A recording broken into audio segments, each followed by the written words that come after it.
Mon mari a demandé le divorce à la fête du premier anniversaire de notre bébé. Puis il a dit, la maison, la voiture et l'entreprise sont à moi. Garde le bébé. Tandis que nos invités applaudissaient autour de nous, j'ai calmement signé les papiers. Puis j'ai dit doucement, tu n'as aucune idée de ce que tu viens de faire. Un mois plus tard. La pièce sentait encore le glaçage à la vanille et la fumée de barbecue quand mon mari a fait glisser les papiers du divorce sur la table. Notre fils était assis dans sa chaise haute, sous une banderole, 1 an, bleu et or, écrasant du gâteau dans ses petites mains, tandis que 30 personnes applaudissaient et riaient autour de lui. Les collègues de Daniel se pressaient près du bar de la salle louée, avec des flûtes à champagne en plastique. Ma sœur portait des cadeaux vers la table du fond. Sa mère prenait des photos. Et là, au milieu de la fête du premier anniversaire de notre bébé, mon mari m'a souri et a dit, je crois qu'il est temps d'arrêter de faire semblant. Au début, j'ai honnêtement cru qu'il plaisantait. Puis il a sorti un stylo de la poche de sa veste et a tapoté la pile de papier devant moi. Des documents de divorce. Mon estomac s'est effondré si vite que j'ai eu l'impression de manquer une marche dans l'obscurité. Quelques personnes à proximité ont cessé de parler. Daniel ne semblait pas du tout embarrassé. En fait, il avait l'air étrangement soulagé, comme s'il avait répété ce moment dans sa tête pendant des semaines. Je garde la maison, a-t-il dit calmement. L'entreprise aussi. Et l'escalade. Quelqu'un près du bar a laissé échapper un rire gêné, pensant que c'était peut-être une sorte de blague terrible. Ce n'était pas le cas. Daniel s'est penché plus près et a baissé la voix juste assez pour paraître cruel au lieu de bruyant. Tu gardes le bébé. La pièce est devenue silencieuse autour de nous. Même maintenant, quand je repense à ce moment, je me souviens du son qui a remplacé toutes les conversations, les lumières fluorescentes bourdonnantes au-dessus de la cuisine de la salle. Voilà à quoi ressemblait un chagrin d'amour. Des lumières bourdonnantes, et mon fils tapant joyeusement ses mains couvertes de glaçage sur son plateau, tandis que mon mariage s'effondrait devant toutes les personnes que nous connaissions. J'ai baissé les yeux sur les papiers. Mon nom était déjà soigneusement tapé à côté des lignes de signature. Daniel avait tout préparé. J'aurais dû pleurer. Honnêtement, une partie de moi en avait envie. Je voulais lui crier dessus pour m'avoir humilié en public. Je voulais lui jeter les papiers au visage et lui demander comment un homme qui m'avait tenu la main dans une salle d'attente d'hôpital pouvait devenir quelqu'un que je reconnaissais à peine. Au lieu de cela, j'ai pris le stylo. Toute la pièce me regardait. Les jeunes collègues de Daniel restaient figés près de la table des boissons. L'une des femmes de la comptabilité avait l'air horrifiée. Ma sœur a commencé à marcher vers nous, mais j'ai subtilement secoué la tête. Pas encore. Mes mains étaient stables quand j'ai signé. Une page, puis une autre, puis la dernière. Daniel a cligné des yeux, surpris. Je pense qu'il s'attendait à une bagarre. Peut-être à des larmes, peut-être à des supplications. Mais après 15 ans de mariage, j'avais finalement appris quelque chose d'important sur mon mari. Rien n'effrayait Daniel plus que le silence. J'ai repoussé les papiers vers lui. Puis je l'ai regardé directement dans les yeux et j'ai dit doucement, tu n'as aucune idée de ce que tu viens de faire. Pour la première fois de la soirée. Son expression a changé. Juste légèrement. De la confusion. Puis la musique a recommencé à jouer, parce que quelqu'un, que Dieu le bénisse, a dû réaliser que le silence était devenu insupportable. Les gens ont lentement recommencé à faire comme si tout était normal. Mais plus. Rien ne serait jamais normal. Je me suis levé, j'ai essuyé du glaçage de la joue de mon fils et je l'ai soulevé dans mes bras. Daniel ne m'a pas arrêté. Cela m'a fait plus mal que les papiers. Dehors, l'air de fin septembre était froid contre ma peau. J'ai attaché Benjamin dans son siège auto, tandis que mes mains tremblaient si fort que je pouvais à peine boucler la ceinture. Ma sœur Émilie s'est précipitée dehors derrière moi. Claire, a-t-elle murmuré, essoufflé, qu'est-ce qui vient de se passer? J'ai regardé droit devant moi à travers le pare-brise. Je crois que mon mariage vient de se terminer. Non, a-t-elle dit doucement, je crois qu'il s'est terminé il y a longtemps. C'était la partie terrible. Elle avait raison. Les signes étaient là depuis des années. Daniel et moi nous sommes rencontrés quand nous avions tous les deux 26 ans. Avant même l'existence de Greystone Custom Homes. Avant le grand bureau, avant les voitures de luxe, les tournois de golf et les montres coûteuses dont Daniel ne pouvait soudainement plus se passer. À l'époque, il n'était qu'un charpentier. Aux mains rudées aux rêves impossibles. Et je l'aimais pour ses rêves. Nous avons tout construit ensemble, à partir de zéro. Pendant que Daniel s'occupait des équipes de construction, je gérais la paperasse. Je traitais les factures à notre petite table de cuisine après avoir fait des quarts de 12 heures en tant qu'infirmière. J'ai appris le logiciel de paie à 2 heures du matin parce que nous ne pouvions pas nous permettre un comptable. J'équilibrais les budgets de l'entreprise, enceinte, nauséeuse et épuisée. Lorsque sa mère est tombée malade il y a 3 ans, je l'ai emmenée à tous ses rendez-vous pendant que Daniel voyageait pour le travail. Je me disais que le mariage signifiait le sacrifice. Je n'avais simplement jamais réalisé que je serais la seule à les faire. Les choses ont changé après que l'entreprise soit devenue grande. Au début, c'était subtil. Daniel a commencé à se soucier davantage des apparences. Les costumes de marque ont remplacé les vieux jeans de travail. Les dîners d'affaires ont remplacé les soirées en famille. Chaque conversation tournait autour de l'expansion et du réseautage. Puis sont arrivés les jeunes employés. Surtout Mélissa. 28 ans, des cheveux parfaits, un maquillage parfait, elle travaillait au marketing. Daniel insistait sur le fait qu'ils n'étaient que des amis. Mais les femmes savent. Surtout les femmes qui ont passé 15 ans à regarder un homme devenir lentement accro à l'admiration.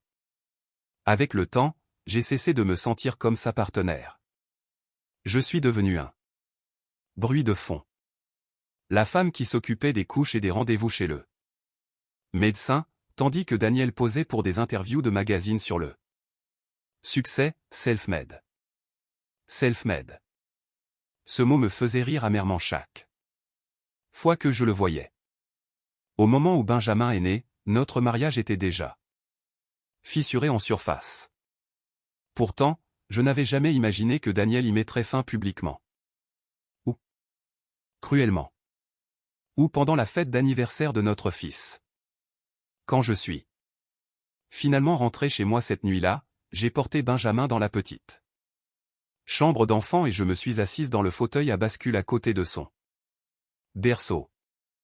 Il s'est endormi contre ma poitrine presque immédiatement. J'enviais les bébés pour cela. Leur capacité à se sentir en sécurité sans poser de questions. Après un moment, j'ai fouillé dans mon sac à main et j'ai sorti le mince dossier en papier que j'avais pris à la fête. Le dossier que Daniel n'avait jamais remarqué. À l'intérieur se trouvaient des copies de documents que j'avais conservés pendant des années.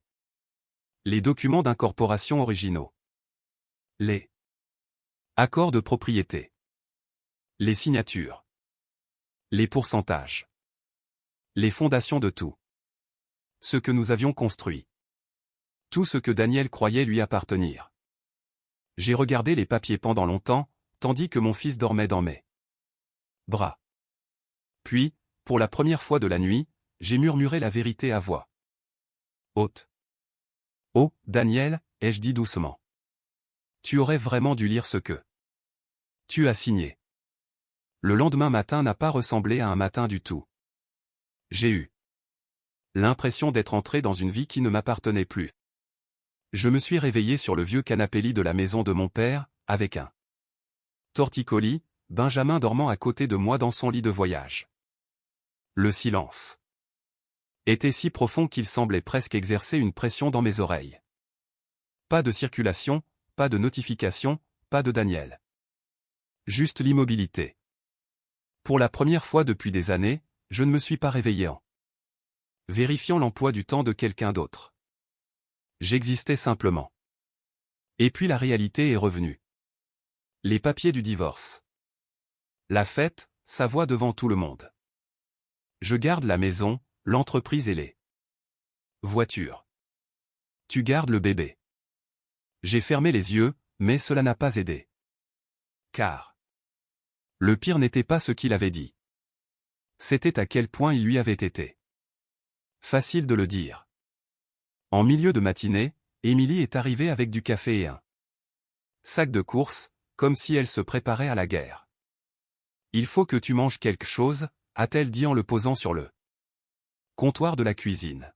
« Et il faut que tu me dises que tu ne vas pas craquer. » Maintenant. Je ne vais pas craquer, ai-je répondu automatiquement. Elle m'a étudié attentivement. On dirait une phrase que les gens disent juste avant de craquer. Je n'ai pas argumenté. Au lieu de cela, j'ai ouvert mon ordinateur portable. Pas de larmes, pas d'effondrement dramatique, juste de la concentration.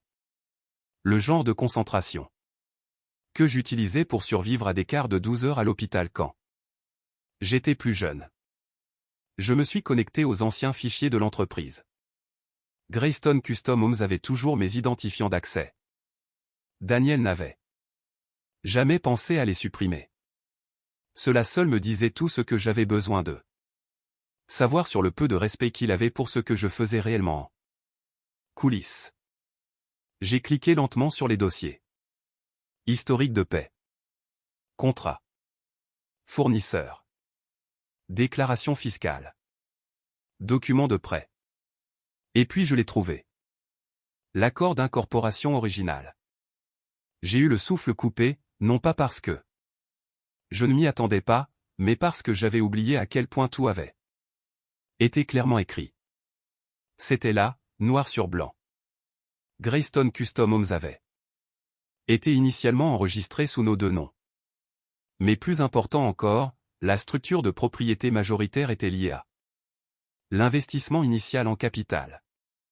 L'héritage de mon père. L'argent que Daniel avait toujours appelé avec désinvolture notre coussin de démarrage. Il n'a jamais demandé où les documents légaux étaient stockés. Il ne s'en est jamais soucié. Parce que Daniel avait toujours supposé que le succès effaçait la paperasse. Ce n'est pas le cas. Émilie s'est penchée sur mon épaule. « Qu'est-ce que c'est » a-t-elle demandé. Je n'ai pas répondu tout de suite. Parce que je me souvenais soudainement de quelque chose que Daniel avait dit il y a des années, juste après que nous ayons emménagé dans notre premier vrai bureau. Nous devrions nous faire entièrement confiance, m'avait-il dit. Pas de secret. Pas de petit caractère entre nous. J'avais ri à l'époque. Je suis comptable par mariage maintenant, avais-je dit.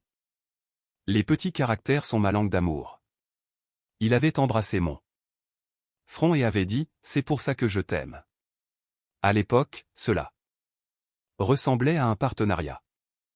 Maintenant, je réalisais que c'était juste de la commodité. Dans l'après-midi, j'ai appelé notre avocat de famille. Ou plutôt, l'avocat qui était tranquillement devenu le mien au fil des ans. Daniel avait toujours utilisé des avocats d'affaires. Flashy, cher, agressif. Je préférais toujours quelqu'un qui lisait chaque page 2 fois. Claire, à 10 mètres Arlan en décrochant, son ton virant immédiatement à l'inquiétude, j'ai entendu ce qui s'est passé. Bien sûr qu'il l'avait entendu. Les petites villes ne gardent pas de secrets. Surtout pas ceux impliquant des divorces, des entreprises et de l'humiliation publique. J'ai besoin de savoir où j'en suis, ai-je dit. Il y a eu un silence. Puis il a expiré lentement. Vous êtes dans une position beaucoup plus forte que votre mari ne le réalise. Ce fut le premier moment où j'ai senti quelque chose changer en moi. Pas de la colère. De la clarté. Au cours de l'heure suivante, il m'a tout expliqué en termes simples. L'entreprise que Daniel pensait posséder entièrement n'était pas structurée comme il le croyait. La propriété n'était pas basée sur qui dirigeait les opérations quotidiennes ou qui signait les chèques devant la caméra. Elle était basée sur la distribution des capitaux propres. Et je détenais toujours une participation majoritaire. Parce que je ne l'ai jamais cédé. Parce que Daniel ne me l'a jamais demandé. Parce que Daniel n'a jamais pensé qu'il en avait besoin. Vous êtes en train de me dire, ai-je dit lentement, qu'il vient de prendre l'entreprise devant 30 témoins en pensant qu'elle était à lui. C'est exactement ce que je vous dis, a répondu Maître Harlan. Je me suis penché en arrière sur la chaise de cuisine.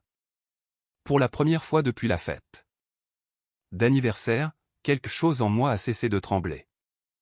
Non pas parce que je me sentais puissante, mais parce que je comprenais enfin l'ampleur de ce que Daniel avait fait.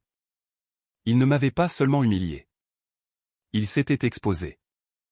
Ce soir-là, je suis allé en ville acheter du lait maternisé et des couches. Le monde extérieur semblait normal, des gens promenaient leurs chiens, des adolescents riaient devant la station-service, un couple se disputait doucement dans une voiture garée. La vie continuait comme si rien ne s'était passé. C'est ce qui m'a le plus frappé. Personne ne savait qu'un mariage venait de se terminer lors d'une fête d'anniversaire. Personne ne savait qu'un homme venait de remettre tout son avenir à une femme qu'il ne respectait plus. Ou qu'il croyait ne plus respecter. À la caisse du magasin, j'ai vu le logo de l'entreprise de Daniel sur un camion de livraison à l'extérieur. Greystone Custom Homes. Nouvelle marque, peinture fraîche. Emballage publicitaire coûteux. J'ai failli rire. Il dépensait déjà de l'argent. Comme si l'entreprise lui appartenait entièrement. Cette confiance, cette arrogance, allait lui coûter cher. De retour à la maison, j'ai trouvé Benjamin endormi de nouveau, sa petite main recroquevillée. Comme s'il tenait encore le monde sans peur. Je me suis assise à côté de lui et j'ai murmuré, non pas à lui, mais à moi-même, tu vas t'en sortir, ai-je dit. Je te le promets. Et pour la première fois, je l'ai cru. Non pas parce que je savais ce qui allait se passer, mais parce que je savais. Enfin ce que j'avais toujours détenu. Et Daniel n'en avait aucune idée.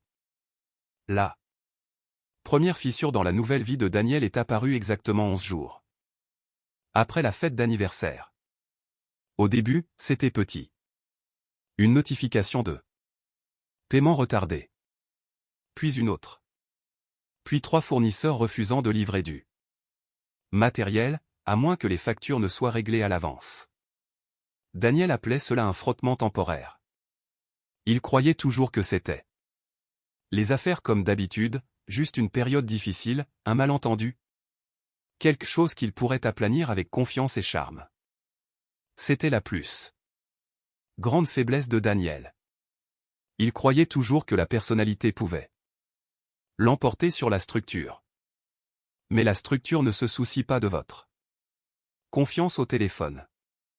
À la 3e semaine, les choses ont cessé de ressembler à des frictions et ont commencé à ressembler à un effondrement. Je ne l'ai pas vu directement au début. Je n'en avais pas besoin. Émilie m'a montré les nouvelles économiques locales sur son téléphone un matin, pendant qu'elle donnait des céréales à Benjamin. Greystone perd des clients, a-t-elle dit prudemment. Le savais-tu? Je m'y attendais, ai-je répondu. Elle a levé les yeux. Tu es calme à ce sujet. Je n'étais pas calme. J'étais concentré. Il y a une différence que la plupart des gens ne comprennent pas avant d'avoir vécu une trahison. Daniel avait supposé que prendre la maison, les voitures et le récit public signifiait qu'il contrôlait le résultat. Mais la propriété et le contrôle ne sont pas la même chose. Pas dans la vraie vie. Surtout pas dans une entreprise construite lentement. Sur 15 ans, où chaque relation, chaque contrat de fournisseur, chaque garantie de prêt portait ma signature quelque part en arrière-plan.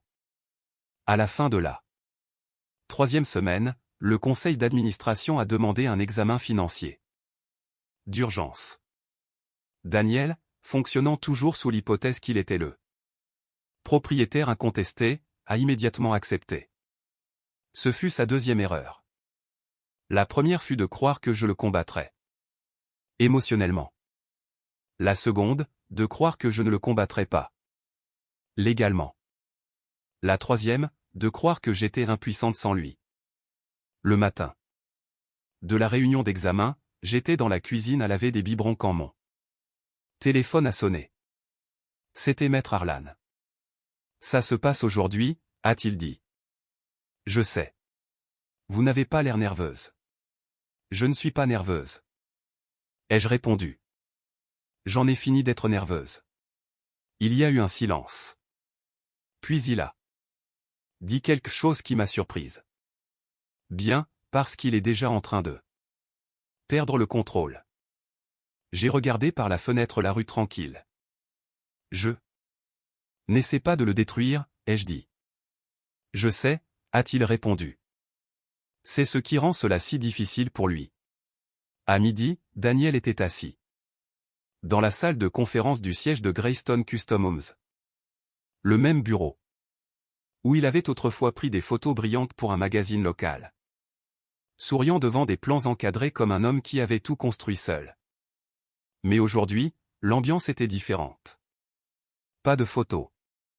Pas de fierté. Juste des papiers. Et le silence. Je n'étais pas là physiquement, mais je savais exactement ce qui se passait. Maître Arlan me l'a décrit plus tard, avec des détails précis, presque cliniques. Daniel est entré confiant. Il est ressorti incertain. Car la première chose que les auditeurs ont expliqué était simple. Il ne détenait pas la majorité. Loin de là. Il y eut un long silence dans la pièce après cette déclaration, le genre de silence qui pèse plus lourd que le bruit. Daniel a apparemment ri au début. Un court son dédaigneux. Puis il leur a demandé de répéter. Ils l'ont fait. Lentement. Clairement. Avec des documents. Et c'est alors que la réalité a commencé à changer. Car pour la première fois depuis des années, Daniel n'avait aucun argument pour réparer ce qu'il entendait. Pendant ce temps, je suis resté à la maison cet après-midi-là avec Benjamin. Pliant de minuscules vêtements et écoutant le vent dehors. C'était étrange. Comme regarder une tempête de l'intérieur d'une maison de verre. En sécurité. Mais distante. Cette nuit-là, Daniel est venu chez mon père. Je savais qu'il le ferait. Je ne me suis pas précipité à la porte. Je n'ai pas préparé de discours. J'ai simplement ouvert la porte quand les coups sont devenus réguliers au lieu d'être colérique. Il avait l'air différent. Pas physiquement. Mais quelque chose dans sa posture s'était effondrée. La confiance ne disparaît pas d'un coup. Elle se fracture. Je ne savais pas, a-t-il dit immédiatement. C'était ça. Première réplique. Pas bonjour. Pas désolé. Juste je ne savais pas. Je me suis légèrement écarté, le laissant voir la maison tranquille derrière moi. Tu ne savais pas, ai-je demandé calmement. Sa mâchoire s'est serrée. Que? Je ne possédais pas tout. J'ai hoché la tête une fois. Tu n'as jamais demandé. Je te faisais confiance, a-t-il lâché presque instinctivement. Cela m'a fait marquer une pause. Car j'ai réalisé à quel point nous définissions différemment la confiance. Je te faisais confiance aussi, ai-je dit. Doucement. C'est pourquoi je n'aurais jamais pensé que tu ferais ce que tu as fait à la fête d'anniversaire d'un enfant. Son expression a changé à ce moment-là. Quelque chose comme du regret a tenté de faire surface. Mais la fierté l'a immédiatement combattu. J'étais en colère. A-t-il dit. Je me sentais piégé. Tu n'étais pas piégé, ai-je répondu. Tu étais impatient. Cela a frappé plus fort que je ne m'y attendais. Un instant, aucun de nous n'a parlé. Du salon, j'entendais Benjamin remuer, faisant de doux bruits alors qu'il se réveillait de sa sieste. La vie continue. Malgré tout. Daniel a regardé au-delà de moi vers le berceau. Puis de nouveau vers moi. Je ne voulais pas te faire de mal, a-t-il dit. Et pour la première fois depuis le début, j'ai cru à cette partie de lui. Mais l'intention n'efface pas l'impact. Tu ne m'as pas seulement blessé, ai-je dit doucement. Tu m'as effacé devant des gens qui m'ont vu tout construire à tes côtés. Le silence de nouveau. Plus long cette fois. Dehors, le vent a légèrement forci. Frôlant le porche. Daniel a finalement parlé. Alors, que se passe-t-il? Maintenant? Je l'ai regardé longuement. Non pas avec colère. Non pas avec satisfaction. Avec quelque chose de plus proche de l'épuisement. Maintenant. Ai-je dit, tu apprendras ce que ça fait de reconstruire quelque chose que tu pensais déjà posséder. Il n'a pas répondu. Il est resté là, réalisant trop tard que la vie qu'il avait quittée n'était pas partie à cause de moi. Elle était partie à cause de ce qu'il avait choisi de croire. Daniel n'est pas revenu le lendemain. Ni le jour d'après. Mais le silence qu'il a laissé n'était pas la paix. C'était une pression. Car une fois que l'on a vu le début de la chute de quelqu'un, on ne peut plus désapprendre son rythme. Les appels manqués, les emails de fin de soirée, les avis juridiques arrivant. Dans des enveloppes plus épaisses, les rumeurs qui commencent à circuler dans une petite ville comme la fumée à travers les fissures d'un mur. Greystone. Custom Homes ne s'est pas effondré du jour au lendemain. Il s'est effiloché. Lentement. Publiquement. Et douloureusement. J'ai essayé de garder ma vie simple. Pendant cette période. Les routines matinales avec Benjamin, la lessive, les courses, la paperasse qui n'avait rien à voir avec la vengeance, le mariage ou le pouvoir. Mais de temps en temps, j'entendais quelque chose. As-tu entendu dire que Daniel avait perdu le contrat Millbrook? On dit que la banque a gelé sa ligne de crédit. Il s'est encore disputé avec le conseil d'administration. Et à chaque fois, je ressentais quelque chose d'inattendu. Pas de la satisfaction. Pas de la haine. Quelque chose de plus lourd. Du chagrin. Car il était une fois, Daniel et moi n'étions pas comme ça.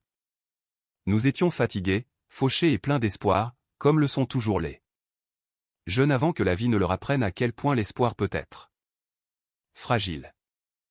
Je me souviens d'une nuit, il y a des années, quand nous construisions encore l'entreprise depuis notre garage.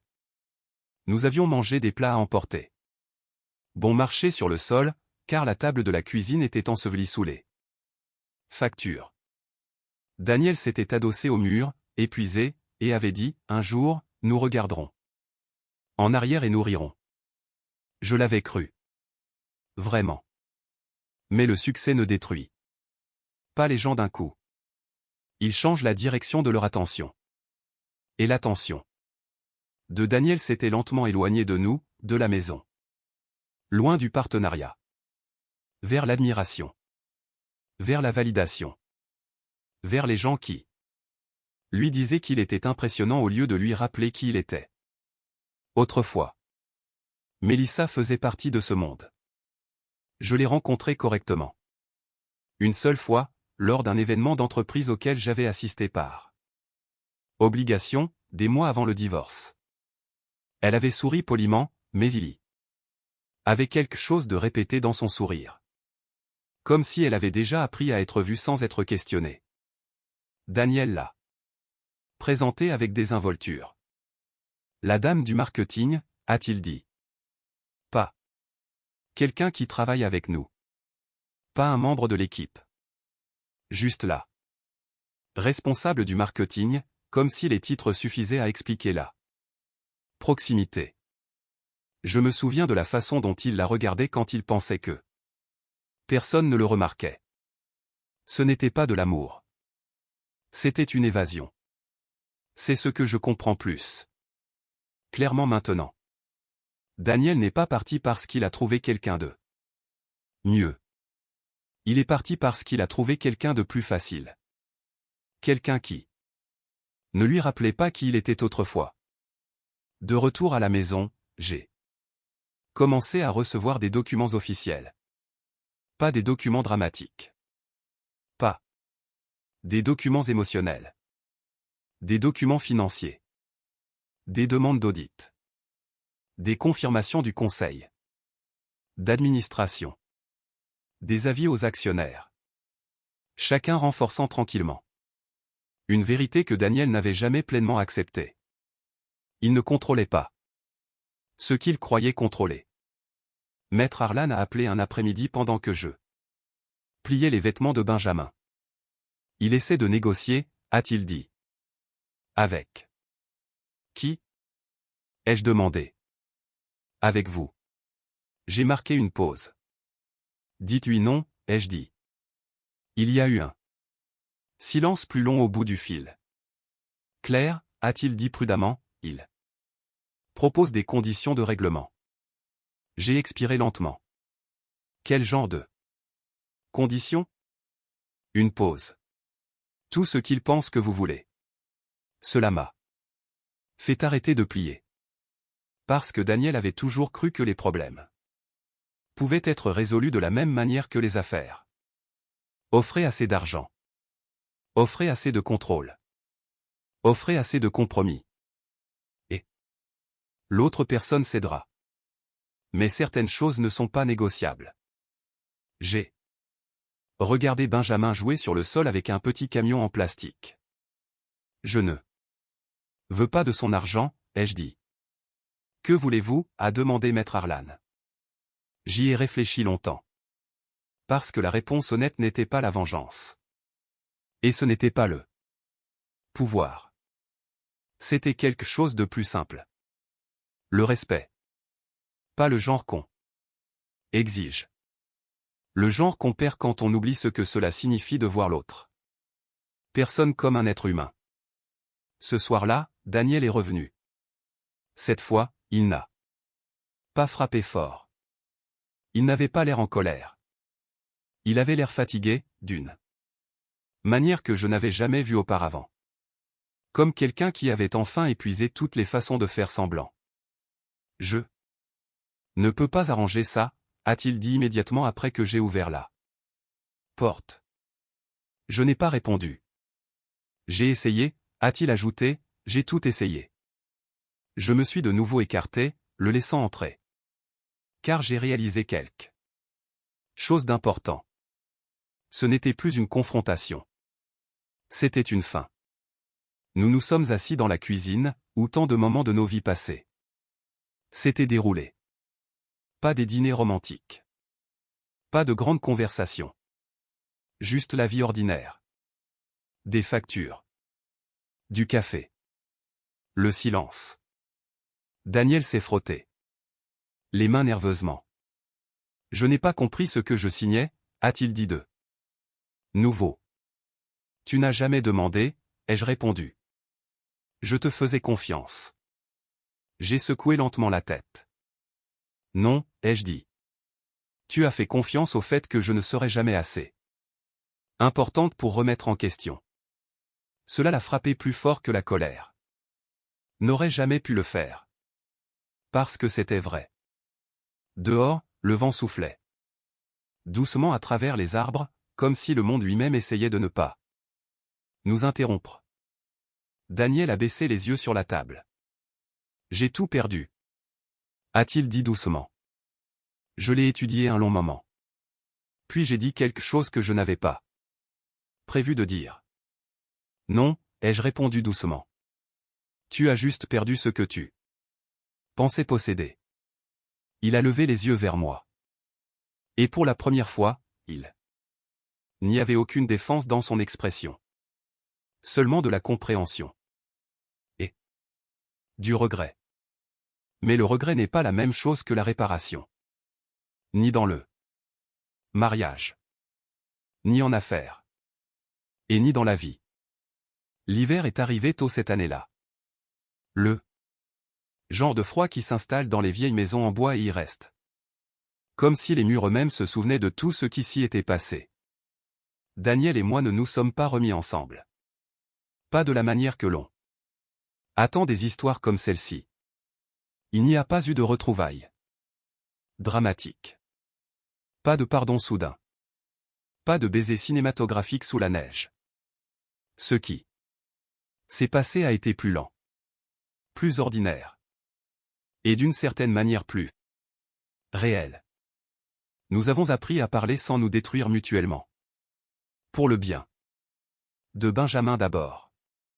Puis, progressivement, pour des raisons qu'aucun de nous n'a pleinement admises à voix haute. Daniel a emménagé dans un petit appartement. En location de l'autre côté de la ville. Rien d'impressionnant. Pas de finition de luxe. Pas de statut. Juste un endroit. Pour dormir et réfléchir. Il a cessé de porter des costumes coûteux. Il a cessé de parler comme si chaque conversation était un argument de vente. Et pour la première fois depuis des années, il a commencé à écouter plus qu'il ne parlait. L'entreprise s'est stabilisée, mais pas grâce à lui seul. Le conseil d'administration a mis en place une structure. D'anciens employés sont revenus prudemment. Les contrats ont été renégociés. Et lentement, Greystone Custom Homes est devenu quelque chose de nouveau, non pas l'empire que Daniel avait autrefois imaginé, mais quelque chose de plus ancré.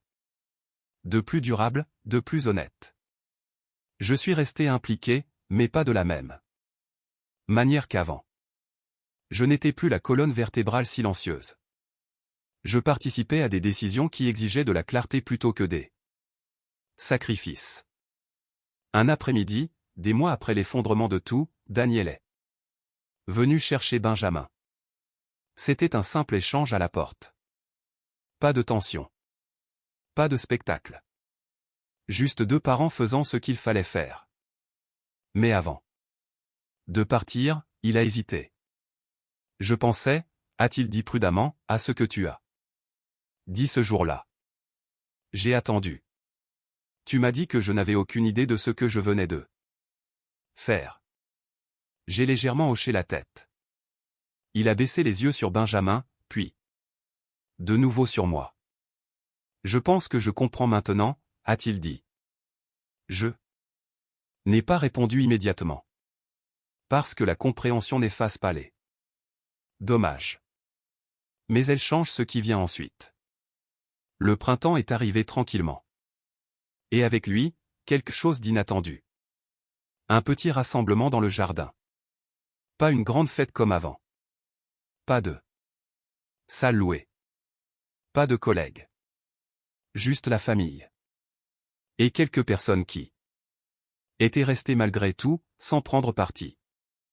Benjamin a eu 2 ans ce jour-là. Il a couru pieds nus sur l'herbe, riant, poursuivant un ballon qui refusait de rester immobile. Daniel se tenait à quelques pas de moi, le regardant. Longtemps, aucun de nous n'a parlé. Puis il a dit doucement, je pensais que le succès signifiait le contrôle. Je l'ai regardé. Et maintenant, ai-je demandé. Il a hésité. Maintenant, je pense que ça signifie ne pas perdre les gens qui seraient restés si tu avais fait attention. Cela est resté entre nous. Un instant. Pas lourd. Juste honnête. Plus tard ce soir-là, après le départ de tout le monde et le retour au calme. Dans le jardin, Daniel m'a aidé à rentrer les chaises. Des choses simples. Des choses normales. Des choses que nous faisions sans y penser. Devant la porte, il a marqué une pause. Je ne demande pas à retrouver ce que nous avions, a-t-il dit. J'ai hoché la tête. Je sais. Il a expiré lentement. Je ne veux juste pas perdre ce qu'il nous reste. Je l'ai regardé longuement. Non pas comme un mari. Non pas comme un ennemi. Mais comme un homme qui avait enfin compris que certaines pertes ne se produisent pas d'un coup. Elles se produisent lentement, au moment où l'on cesse de remarquer ce qui compte. Nous ne pouvons pas le réécrire, ai-je dit. Il a hoché la tête. Je sais. Mais, ai-je ajouté après une pause, nous pouvons décider quel genre de parents nous allons être à partir de maintenant. Quelque chose dans son expression s'est adouci. Alors je veux faire ça. N'est-ce pas? A-t-il dit. Et pour la première fois depuis longtemps, je l'ai cru. Non pas parce que tout était réparé, mais parce que plus rien n'était caché. Alors que le soleil se couchait derrière les arbres, je me tenais sur le porche, tenant Benjamin, tandis que Daniel rangeait la dernière des chaises dans le garage. Le passé était toujours là. Il le serait toujours. Mais il ne définissait plus chaque recoin du présent. Parfois, la guérison ne ressemble pas au pardon.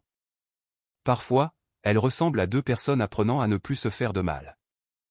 Et parfois, la leçon la plus difficile de toutes est celle-ci.